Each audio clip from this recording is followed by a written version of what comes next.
Usually मैं कभी अपने पॉडकास्ट से स्टार्ट होने से पहले कभी कोई इंट्रोडक्शन नहीं देता because it's always fun banter between friends. But for the first time मेरे पॉडकास्ट पे एक गेस्ट आ रहे हैं, अ साइकोलॉजिस्ट, जो हमारे बारे में आज बात करेंगे कि कैसे क्रिकेटर्स को, एक स्पोर्ट्स पर्सन को, एक एथलीट को क्या प्रॉब्लम्स फेस करनी पड़ती है मेंटली, मेंटल कंडीशनिंग के बारे में जानेंगे, और क्यों एक सोशल मीडिया ट्रोलिंग एक बहुत बड़ा फैक्टर है आज के क्रिकेटर्स की मेंटल हेल्थ ख़राब होने के पीछे। तो अगर आप क्रिकेट फैंस हैं, अगर आप साइकोलॉजिस्ट हैं, तो इस वीडियो को, इस पॉडकास्ट को एंड तक ज़रूर देखना और अपने वैल्यूएबल कमेंट्स करना भूलना बिल्कुल भी मत। Welcome to Krikesh. So first of all, thank you very much for joining us on such a short notice. Gen Z therapist Aka Swasti Jain.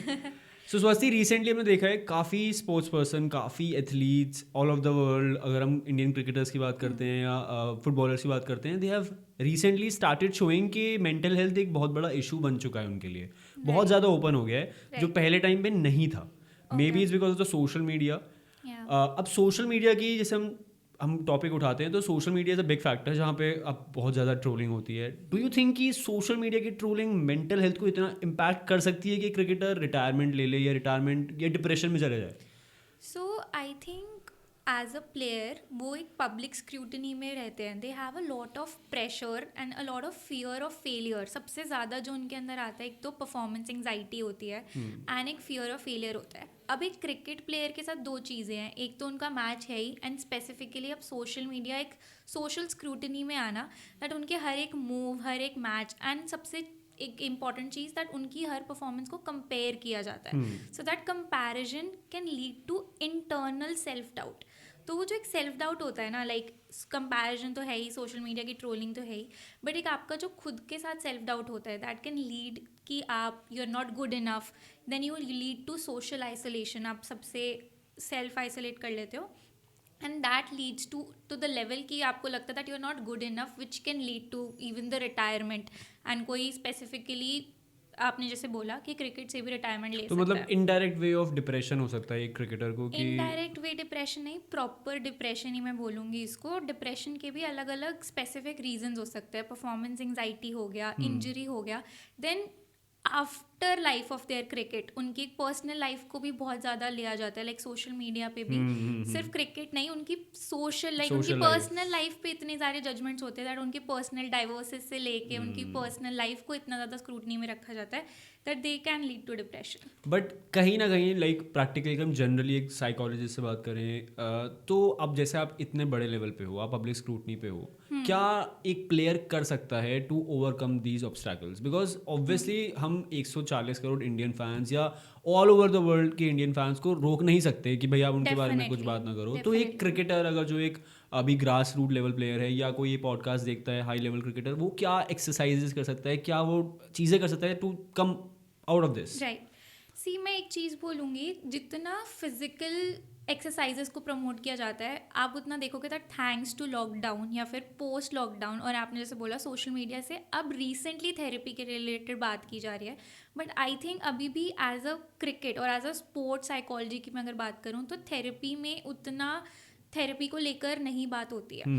तो I would definitely suggest that बात करने से ही काफ़ी चीज़ें सॉल्व की जा सकती हैं। आई थिंक विराट कोहली ने जब सबसे पहले when he opened up about depression, उसके वजह से I think a lot of men started to talk about. Exactly, even मेरा भी केस यही था कि I am right. A big fan of Virat. तो जब 2014 का जो वो टूर था, एक टूर था जहाँ पे बहुत एलिगेशंस लगे थे, and he openly came about it. ठीक है, वो राइट। थोड़ा टाइम बाद की फॉर्म अच्छी हो गई कि I was going through a rough patch. उसके बाद मैंने देखा कि ग्लेन मैक्सवेल ऑस्ट्रेलियन क्रिकेटर आए, ओपनली हुए, और मेरे को लगता है कि ये जो बड़े बड़े एथलीट्स हैं जब ये बाहर आते जब हैं, वो लोग बात करते हैं ना, तो हाँ, I think even a young child and even कोई भी, इवन स्पेशली मैं इसमें मेन को स्पेसिफिकली बोलूँगी बिकॉज सबको वो माचो इमेज और वो रखना होता है that you know we are bold, but I think उससे बेटर है that people start to talk about their you know mental health issues. And जितना people will talk about it, उस चीज़ की उतनी ही बेटर क्लैरिटी आएगी। और स्पेशली मेरे हिसाब से जैसे आपने बोला, क्रिकेटर्स को इस बारे में जितनी बात करेंगे वो उतनी ज़्यादा अवेयरनेस आएगी। आई स्टिल फील के जैसे विराट के एग्जांपल ले रहा हूँ बिकॉज इंडियन क्रिकेट में सबसे बड़ा नाम Virat Kohli, and then he talking about it. 2014 का वो एक टूर था जिसमें एक महीना था जब वो बहुत ख़राब पैच से गया, बट आई फील कि अभी भी एक फेज़ है ऑफ हिज लाइफ जहाँ पे उन्होंने ओपनली बात नहीं करी, विच वॉज 2020 टू 2022। ओके। वो 3 साल थे जहाँ पे विराट की ना कोई सेंचुरीज आ रही थी, सब एलिगेशन लगा रहे थे, वो भी पर्सनल लाइफ पे घुस रहे थे कि Anushka Right. Being is distraction, when Right. Lockdown के बाद वो डाउनफॉल हो गया। वो 3 साल, मतलब लिटरली 3 साल हर फैन के लिए भी बहुत मुश्किल थे, क्योंकि वो 3 साल आपकी सेंचुरी नहीं है, आपके रन्स नहीं बन रहे, जो प्लेयर जो बॉलर्स को वो आगे निकल करके छक्के मारता था उन पे वो डक पे आउट हो जा रहा है। तो कंपैरिजन, हाँ। लाइक एक कंपैरिजन इज समथिंग जो सबसे ज़्यादा I think pull the players back, क्योंकि वो हर एक स्टेप पे कंपेयर हो रहा है with his past performances as well, कि उसने पहले इतने क्या अच्छा किया खेला था। था और अब वो क्या कर रहा वही है। फिर उन्होंने ही जस्ट ओपनड आउट कि थोड़ा सा उन्होंने जब बात करी थी आफ्टर हिज रफ पैच कि 2022 का आईपीएल खत्म हुआ एंड मैंने 1 महीना अनुष्का के साथ I just took a trip. उस ट्रिप पे भी उनको बहुत एलिगेशंस किए, इसकी तो फॉर्म ही नहीं है, ये घूम रहा है, प्रैक्टिस नहीं कर रहा। ही सेड कि मैंने 1 महीना बैट छुआ ही नहीं, I just went with my so family I and think enjoyed. That also shows importance of break.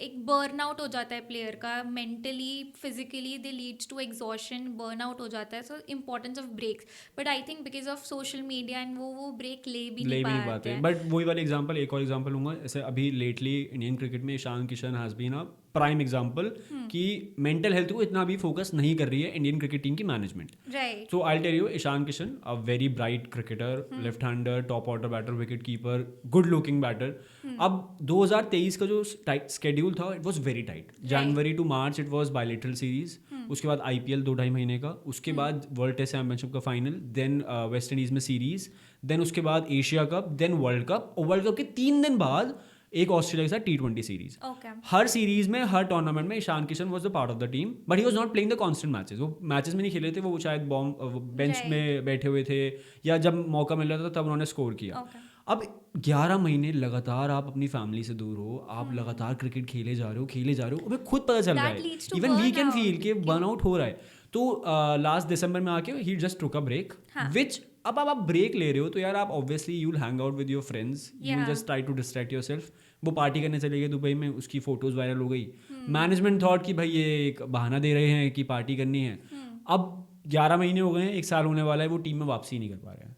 Okay. So- So I think that also can be the reason of lack of routine. Even if you take a break, I think there should be a routine. There should be some sort of clarity. तो जब हमारा lack of clarity रहता है उतनी ही anxiety होती है और उतनी anxious thoughts आते हैं. So the lack of clarity leads to anxious thoughts and anxiety. So I think that anxiety to restart and like वही same pace पे restart करने की anxiety can be one of the reasons. And do you think कि जैसे हम अभी you just talked about कि हमें बात करने से ही बहुत चीज़ें बेटर हो सकती हैं, but if there are players जो नहीं कर पाते हैं, वो Right. नहीं ओपन अप हो पाते हैं, तो Right. There are any exercise match से पहले वो कर सकते हैं to overcome? Definitely. So there is a box breathing that they can practice and एक PMR technique होती है that they can practice. So it's mainly mindfulness based techniques होती हैं. जितना हम लोग physical activity में incorporate करते हैं उतना ही mindfulness को practice करना, that आप अपने breathing pattern को देखते हो. Okay. तो जितनी जिसकी fast breathing है that shows anxiety. तो वो जब आप breathing पे control लाते हो, when you practice box breathing, so you basically count and then आप अपनी breathing को control करते हो. That breathing and that mindfulness activity can help you to calm and come to the moment. तो जो mindfulness की बात करते हैं, it's basically जब हमारा mind हर जगह पे revolve कर रहा होता है, but mindfulness can help us to bring to that moment.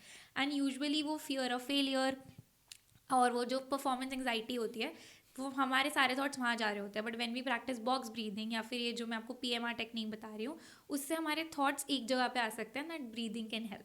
A typical man question, Okay. Can gym be a substitute of therapy?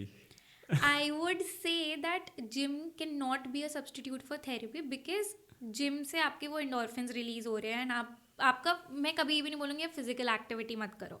So gym is a great part, like a compulsory part to be incorporated. But therapy से clarity of thoughts, because see men think that they suppress their emotions. Yeah, exactly.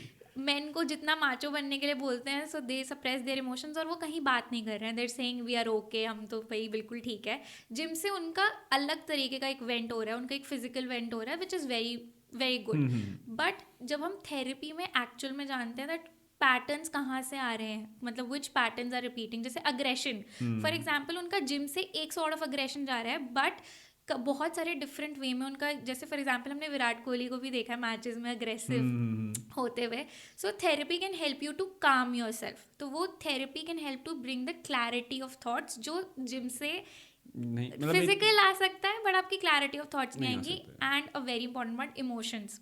तो emotions तो आपके कहाँ पे जाके निकलेंगे. तो therapy can be a great part जहाँ पे आप अपनी emotional awareness, I would say, कि मैं ऐसा फील कर रहा हूँ, उसकी बस एक्सेप्टेंस भी लाना. बिकॉज आई फील जो सबसे ज़्यादा स्ट्रगल होता है इज विद एक्सेप्टेंस. लोग एक्सेप्ट ही नहीं करते हैं. Like even Virat Kohli did, and आपने जो भी प्लेयर्स के नाम लिए उन्होंने एक्सेप्ट किया कि उनको है. A lot of players don't even accept, which leads to denial would come up in different form. जैसे पहले के टाइम में प्लेयर्स होते थे वो ओपन अप नहीं करते थे. हाँ, मतलब और अगर आप अभी भी बोल रहे हो कि आपने जो एक एग्जाम्पल लिया कि वो सबसे बड़ा प्रॉब्लम ये है कि स्टिग्मा की वजह से ऐसे प्लेयर्स को अपॉर्चुनिटी भी नहीं देते हैं. जैसे अब अगर हम ईशान किशन का एग्जांपल लेते हैं, हाँ. अब इसकी वजह से ईशान किशन एक एग्जांपल बन गया है. अब आई थिंक जो यंगर प्लेयर्स आएंगे वो डरेंगे बोलने से टू पहले भी. एक्सेप्ट हाँ इट. तो कि- सबसे ज़्यादा एक्सेप्टेंस का प्रॉब्लम आता है, स्टिग्मा का प्रॉब्लम आता है, जो हमारे कंट्री में मेंटल हेल्थ को लेके एक stigma. I think I am very glad you brought this up. Otherwise sports psychology भी एक बहुत ऐसी नीश है जो बहुत पीछे है. बट अब धीरे धीरे इवन स्पोर्ट्स साइकोलॉजी का, लाइक इवन मेरी टीम में we have a sports psychologist. So we try to see how men, how women in general, how sports can actually be improved if you actually talk about your mental health struggles and issues. But अब Indian management BCCI taking steps जो वो बोल रहे हैं steps है. तो मैं भी उनकी रिसर्च कर रहा था. कोई साइकोलॉजिस्ट नहीं है but they have a mental health conditioning coach. Okay. अब आई डोंट नो कि जैसे मैं लेमैन हूँ, मुझे नहीं पता कि मेंटल हेल्थ कंडीशनिंग कोच और एक साइकोलॉजिस्ट में क्या फ़र्क होता है. If you can Right. Just give me an idea. So mental health conditioning coach ना बहुत ज़्यादा परफॉर्मेंस बेस्ड हो गया. दैट मैंने आपको फॉर एग्जांपल एग्जाम्स में नंबर कम आ रहे हैं और मैंने एक टीचर को बोला कि नंबर कम आ रहे हैं, आप इनका पढ़ाई सुधारो. अच्छा. सिमिलरली वो कोच का काम हो गया दैट उनकी परफॉर्मेंस को कैसे इंप्रूव किया जाए. So mental health conditioning coach would always focus on things like resilience, goal setting. उनकी परफॉर्मेंस इंप्रूवमेंट के लिए वो ध्यान देगा. बट एक psychologist mental health issues, for example anxiety, depression, इनको करने में ट्रेंड होता है. So conditioning coach would focus more on performance, कि उनकी परफॉर्मेंस कैसे इंप्रूव की जा सकती है, उनकी ट्रेनिंग कैसे इंप्रूव की जाती है, गोल सेटिंग कराने में हेल्प की जा सकती है. बट आई फील कि टीम में साइकोलॉजिस्ट का and even you know a team of psychiatrist, एक पूरी प्रॉपर टीम हो सकती है where with medications, with therapy, उसी कंडीशनिंग कोच के साथ their performance can be improved. लेकिन conditioning coach would not majorly would focus on anxiety, depression या उनके मेंटल हेल्थ इश्यूज़ को. Conditioning coach would focus on कि उनकी परफॉर्मेंस कैसे इंप्रूव की जा सकती है. तो that is the key difference कि एक कंडीशनिंग कोच और एक थोड़ा सा साइकोलॉजिस्ट. डिग्री का भी फर्क हो सकता है. लाइक एक साइकोलॉजिस्ट की qualification would go with masters in psychology and proper psychiatrist के पास MD होगा. But a conditioning coach would specialise in something related to performance and sports, something which is more focused on sports part but less focused towards the mental health issues के part. But ये controversial opinion है. Obviously आप लोगों के ethics allow नहीं करते. But एक psychologist अगर एक टीम के साथ ट्रैवल कर रहा है, एक साइकोलॉजिस्ट को 15 जो लोग टीम में ट्रैवल कर रहे हैं उनके इन्स एंड आउट्स सब पता है. They know the weaknesses. Can it be a मतलब इशू कि बीसीसीआई ये सोचता हो कि अगर ये इशूज़ बाहर आ जाएं या कुछ कहीं ना कहीं साइकोलॉजिस्ट कहीं कुछ बोल दे, मुंह खोल दे, which can be very derogatory. हम लोगों के पढ़ाने से सबसे पहला जो हमारा एथिक आता है is confidentiality. So I think that part can't be something that somebody can compromise on, but also we can have individual therapy sessions where there can be a different teams of psychologists rather than keeping one, because obviously अगर मुझे भी पता है मेरी friend उसी psychologist के पास जा रही है जो मैं जा रही हूँ, तो मैं कभी भी उस साइकोलॉजिस्ट पे नहीं जाऊँगी. सो तभी हम लोगों के में रूल होता है that we can't take therapy of our family members and you know relatives. तो सबके लिए individual therapy. I think we have a bunch of psychologist. तो हर एक प्लेयर के लिए एक सेपरेट मेंटल हेल्थ टीम बनाई जा सकती है. और यहाँ मैं एक और पॉइंट बोलूँगी. आई थिंक जितना फिजिकल ट्रेनिंग पे फिजिकल रेगुलर प्रैक्टिसेस होती है क्रिकेट में होती हैं, वैसे ही regular mental health check ins क्यों नहीं. I mean just to see उनके कैसी मेंटल हेल्थ चल रही है. Have a mental health check in मतलब वीकली. इसका तो मैं एग्जांपल दूंगा एक और कि क्रिकेट से रिलेटेड के 2015 या 2016 was the time when I am talking about Glenn Maxwell, Australian player. उन्होंने बाउंड्री रोप पे अपना कुछ रोकने की कोशिश करी and he just hold his shoulder and he was praying कि मेरा शोल्डर टूट जाए. कि मुझे बस ब्रेक चाहिए, मुझे कैसे भी ब्रेक चाहिए, क्योंकि मुझे अगर मैं ये बहाना दूंगा तो they won't accept. So you bringing this mental checkup is a very important thing. And honestly, people don't even know how their mental health can also affect their physical health. तो somatic symptoms होते हैं जहाँ पे your anxiety and depression actually your emotions are stored. तो आपके नी एक, neck एक, मतलब आपके different body parts एक भी कर सकते हैं when you actually have anxiety and depression. So it can also show up in your physical part. So we are actually promoting therapy and that cricketers should encourage and take. Definitely, not only cricketers. I would also encourage men to take therapy, men to open up and don't suppress your emotions. There is definitely a need that we start talking more about our emotions, more about our mental health. तो मैं आपका number description में डाल दूंगा. Whoever is going to watch this podcast will directly contact you. Definitely. चलो, thank you so much for joining this for short podcast. काफ़ी information हुई and hope to see you soon. Perfect.